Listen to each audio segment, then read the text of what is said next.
If you have a question, please drop it in the chat. We're waiting for that now.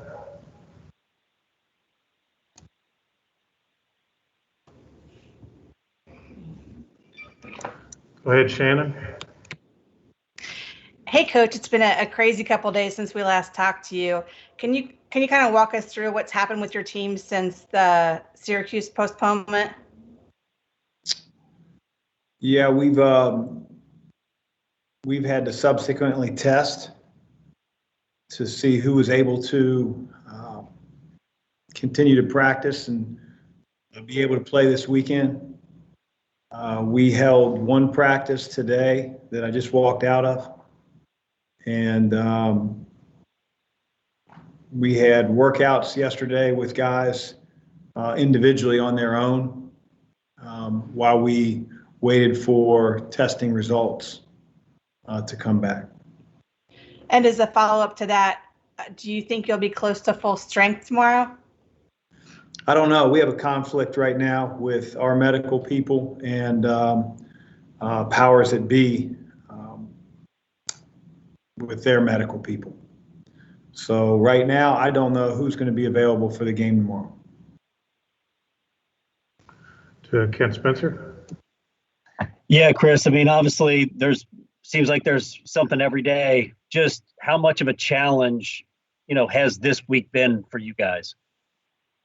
It's been frustrating, but we want to get back on the court and get back to playing basketball, and hopefully we're allowed to do that. Go to Jeff and then to Russ. So, Chris, with the way that this is set up now, are you allowed to travel with everyone and be told later on who's available, or how does that part of the process work? Yeah, we basically had everybody practice today. The only person that didn't practice is Aiden. Aiden's been out with a sickness that's not related to COVID. He's not feeling up to making a trip or practicing at this point. But COVID has been ruled out in Aiden's case, but everybody else was available for practice. Russ? Yeah, Chris, since the Georgia Tech game, off the top of your head, how many times have you been able to practice?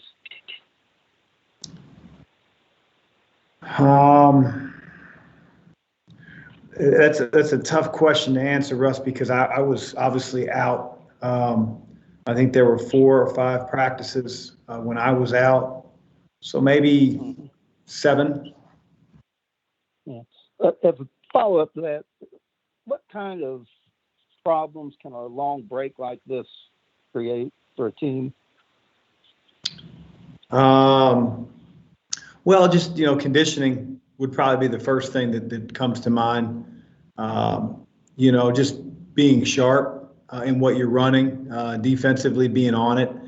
When you lose game reps and practice reps. We'll make no excuses and do the best we can as we head out to Carolina here shortly. Paul? Just 2 questions I could about North Carolina. One thing they're doing this year, which they always do, is rebound. What's the knack? How do they do that year in and year out? They got a great system, Paul.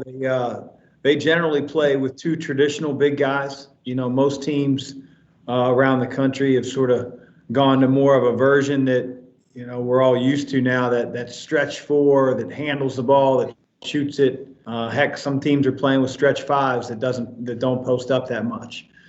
Carolina's the opposite of that. They play their 4 and the 5 right on the blocks, and so that puts them in great position when the shot goes up because they're not running a whole lot to get to the offensive glass. They're already there. They recruit big, strong kids that have high motors. They take really good shots, and they go get the ones that they miss. And so they've got 4 guys, at least in their front court, that are a load. And then, they obviously have wing players as well that attack the glass too, so they come at all angles. They have a good bit of size, and now even Kessler's playing some more. What if anything, additional has he added to them? Well, I just think he's another big guy that, provides interior scoring. He's really skilled. He'll catch it on the post, turn, face, make shots. He hit a 3 the other day. Usually Carolina, when they get those big guys, they're not stiffs. They're able to post up, score it around the basket, pass it to one another, and then face up as well.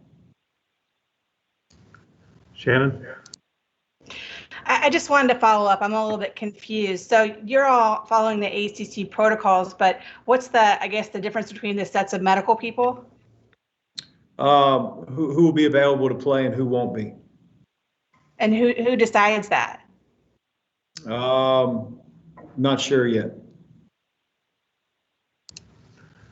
To Matt? Hey, Coach, Matt McGavin. One of these days, Shannon, I will write a book, because the last 48 hours has been interesting to say the least. I'm sorry I can't give you more information. I'm just as confused as you are. Okay, Matt. Hey, Coach, this is Matt McGavin with Sports Illustrated. Over the last week, we've learned that Malik Williams is starting to make some progressions in practice. Is there a chance that we could perhaps maybe see him over the next game or two? Yes. Malik will play tomorrow. All right, Gary? Chris, I guess along that line, based on the personnel that you have available, including Malik, do you have an idea in mind of how many minutes initially guys go, or rather, how deep do you feel like you could go into your bench and try to keep guys fresh, as they try to shake off the layoff? Yeah, I think that, I don't know that yet. It's part of the frustrating thing. Got to find out who's available first, and then from that point on, we got to figure out, how we have to distribute the minutes. Certainly there are a few guys that, are coming off of a return to play protocol. You have Malik, who's coming off a year absence, who's done everything he needs to do in order to put himself back on the court. But you still got to get in game shape and get those game reps in. That there's really no substitute. So that's going to be a challenge for our coaching staff, and to keep our guys as fresh as we can, given who's able to play. Go to Paul and then Michael. Sorry, I just realized I hadn't muted my mic. I hope there wasn't feedback. Just on regarding Malik, what do you realistically expect to get out of him tomorrow? I don't know exactly, Paul. I think he'll do a good job defensively for us. I think he's got a great voice. He certainly didn't lose that in his long time off. He's going to be a little rusty, and we understand that, but he provides a veteran presence for us, a guy in the interior that's capable of defending and rebounding. And I think as time goes on, he'll get a lot more comfortable offensively, figure out his niche with our team. In terms of minutes, I don't know, 10, 15. I really don't know that at this point. It'll really depend. First couple of trips up and down the floor, he may look at me and say, Coach, I got to get a blow. So we'll find out a lot more tomorrow. But he's done a really good job in practice. Michael. Hey, Coach. Michael McCammon, Cardinal Authority. I was going to kind of ask what Paul just did there, but on a different note, obviously there's questions about who could be available. Do you have an anticipated time of when you might get the answers that you hope to as far as players available?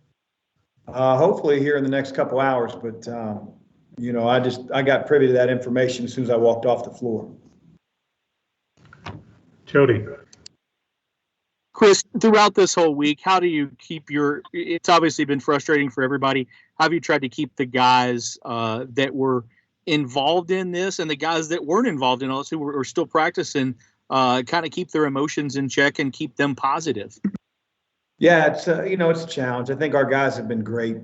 They've dealt with all the punches that they've dealt with really well for a long period of time, starting with the loss of the NCAA tournament a year ago. So for them, it's probably nothing new.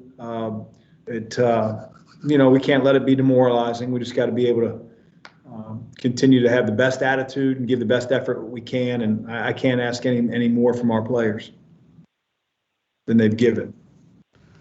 Coach, thanks for the time. Thank you. Thanks, everyone, for joining us.